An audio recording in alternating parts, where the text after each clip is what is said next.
Are you currently dating or seeing a dismissive avoidant attachment style and they act like they're in a relationship with you and yet they have a lot of cold feet behaviors around commitment? Well, in this video, we are going to cover exactly some core reasons why the dismissive avoidant attachment style may act like they're in a relationship with you, but without actually committing. And we'll also talk about what you can do about this.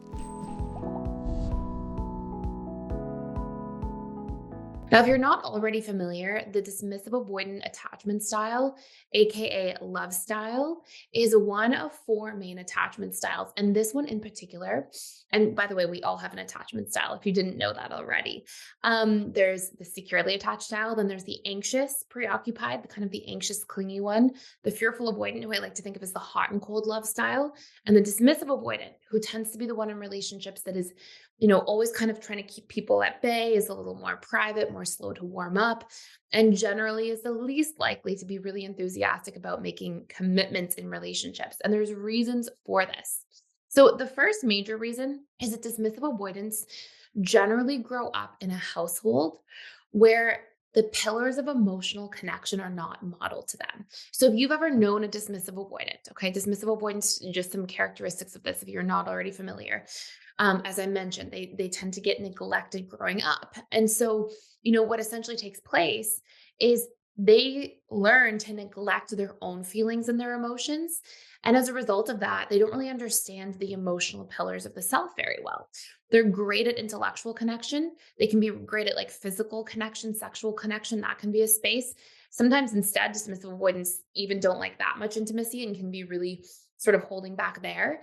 But it's almost like because they don't have healthy skills modeled to them growing up for emotional connection, they try to connect through intellectual connection and often physical or sexual connection because their growth has been stunted in the emotional connection.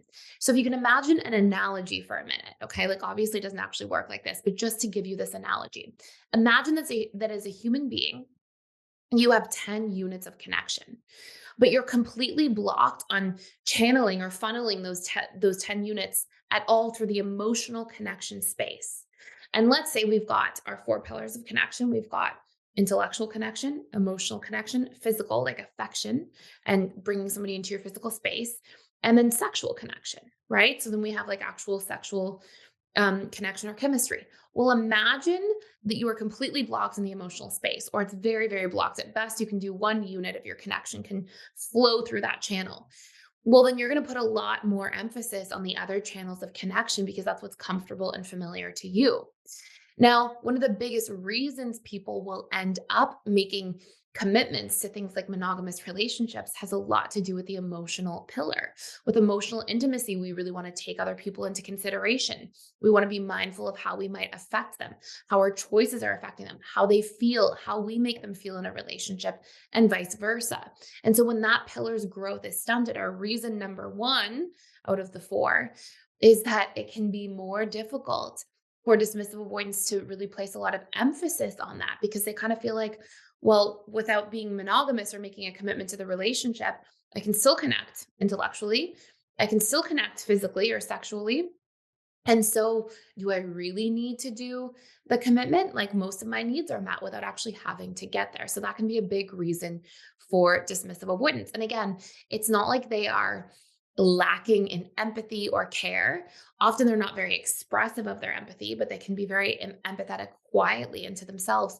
But it's that they don't know how to do the giving and receiving of the emotional pillars of connection very well. Because if you were neglected growing up and that wasn't shown to you very easily, then that can cause you to feel a little bit confused in your upbringing. So, your upbringing and then your adult life, right? Like it's just like an unknown to a certain degree if you didn't have a lot of that emotional level of connection really modeled to you. So that's number one. Number two, dismissive avoidance as a byproduct of that often really struggle with vulnerability. Vulnerability they've made mean that it's a bad thing.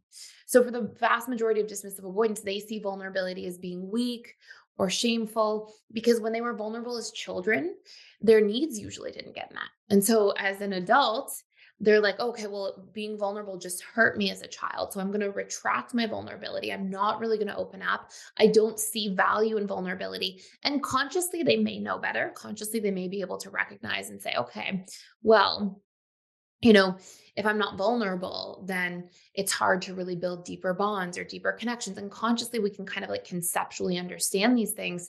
But the subconscious mind is the one running the show. The subconscious mind is the one for all of us making 95 to 97%, of our decisions, producing our emotions, our actions, our behaviors, our belief systems.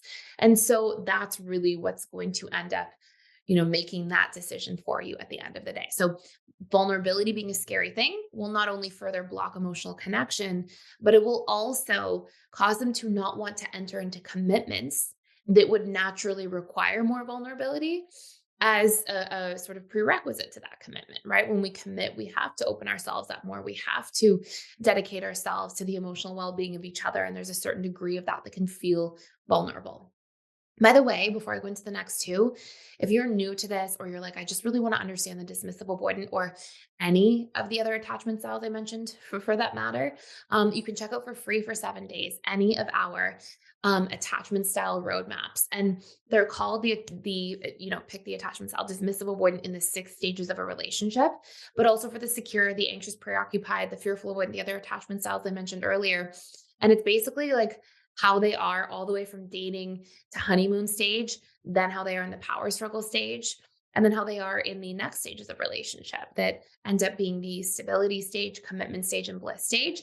But it doesn't just talk about like how they are, it talks about what they need, what challenges will come up, how to solve for those challenges, how to more deeply understand them.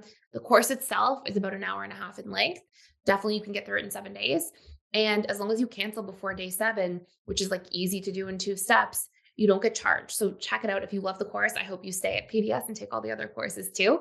But you can definitely check it all out for free for 7 days using the link in the description below. So anyway, point number 3 here is that if you don't have any idea how to do conflict, it makes it very difficult to maintain commitments. I want you to imagine this for a second. You're a human being. You have needs. All human beings have needs. The closer we get to people, the more we actually end up having needs from other people, right? From the people closest to us. And so, because we kind of build, it's like we're a singular organism. And then when we build relationships, the relationship itself is almost like its own organism. And so, when you don't know how to fix conflict, and I mean like actually resolve conflict, say, hey, by the way, yesterday, XYZ, that hurt my feelings. It didn't feel good for you to say that. Can you be more mindful of that in the future?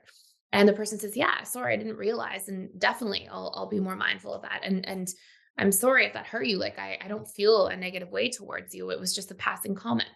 I'm just giving you a theoretical conflict, right? So let's say you hash something out. It's easy. It's resolved. You're not like building resentment up in your resentment tank all the time. But if instead, as a dismissive avoidant, you don't know how to have those conversations because dismissive avoidants do not have modeling or demonstrations of those things growing up in their childhood and upbringing, then all that happens instead is you keep holding grievances intrinsically, right? You keep holding grudges for things, things don't feel resolved. And then eventually, it doesn't feel good to be around people that you love and care about. They feel draining. You're holding internal frustrations. You might be afraid that they're going to do those things that, they always do that you've never talked to them about, and they don't know that they're hurting you. So eventually it just causes the resentment tank in relationships to build up so high to the point where it can just overflow, and it makes a relationship unable to work. It makes it unsalvageable. And, or even if people stay in relationships like that, I wouldn't necessarily call staying in a relationship long term when you're miserable. I wouldn't call that thriving, right? I wouldn't call that relationship success. Relationship success is when you stay in a relationship because you're happy and it's your authentic truth to be in that relationship because it feels good and it brings you joy. And so, a lot of DAs don't know how to resolve conflict. So they'll keep like building up resentment, and then they get afraid to commit, and they have these fears of like, what if I'm stuck with this person forever? And really, I've heard that line out of so many dismissive avoidants in my practice in the past. But if I could decode that in dismissive avoidant language, it wouldn't be, what if I am stuck with this person forever? It would be, What if I'm stuck with these situations that I don't know how to resolve forever? And I'm stuck with my resentment and frustration and anger towards this person forever. Those are some of the things they're actually scared of. And yes, there can be other little things about fear of missing out or things like that. But a lot of those issues and fears go away when you learn to become secure and work through things. And then you're so grateful for what's in front of you that there's not really a need to go in a different direction. So, anyways, that's a huge point number three. And point number four here is that often for dismissive avoidance, because they get into this dynamic in relationships where they don't know how to show up and be vulnerable and meet those emotional connection needs, oftentimes dismissive avoidants feel really misunderstood and criticized fairly early on, like often before really making that commitment into something more certain or more long term. And this is because they are usually strung with emotional connection. The partner on the receiving end often doesn't know how to put their finger on what that is or communicate what they need. The dismissive avoidant instead often receives criticism from their partner or unhealthy communication. It's not always the case. They can be with somebody really secure, and it may not be the case, but the vast majority of the time, this is what happens. And so then again, they feel kind of unsafe in the relationship. They feel like, oh, I'm always getting criticized or nagged for something, or, things are getting harped on for me. So why would I want to commit? Whereas the reality is that it's often a huge error in miscommunication happening. And, I always compare people having different attachment styles as like, you can think of your attachment style as being your subconscious set of rules for how to give and receive love.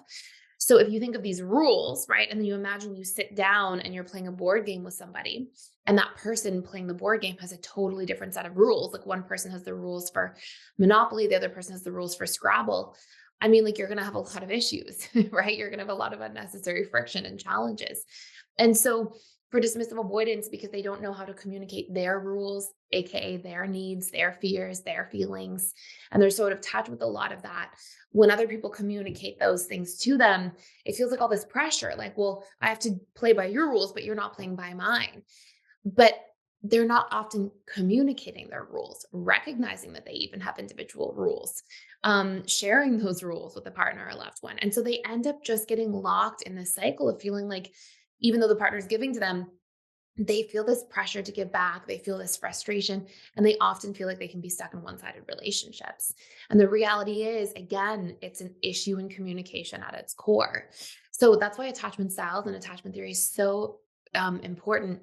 And really, like what we've built at PDS is integrated attachment theory. So it goes a lot deeper than our traditional attachment theory because it also talks about core wounds and needs of each style and expectations and fears and boundaries and communication patterns and all these things that we really need to unpack and understand. But it just gives simple tools for how to resolve each of those things at their root. In a very short period of time. So, anyways, if you're interested in going deeper, please check out that course down below for 7 days for free. And thank you so much for watching. If you enjoyed this video and this channel, I put daily content out here on YouTube every single day. And it has everything to do with the subconscious mind, your attachment style, all kinds of things. And I do want to say that, as much as hopefully you're enjoying these videos, the courses at PDS are like 100 times better. They go in more detail. They have really nailed down solutions. And it's just because they can be an hour and a half long instead of a quick 10-minute video. So if you ever want to do a real deep dive and really move the needle quickly, those resources are there for you to check out for free anytime. So thank you for watching. Thank you for being here. Please subscribe to this channel if you're enjoying this content, and you can hit the notification bell so you don't miss any of our daily videos that we put out. And I will see you in future videos.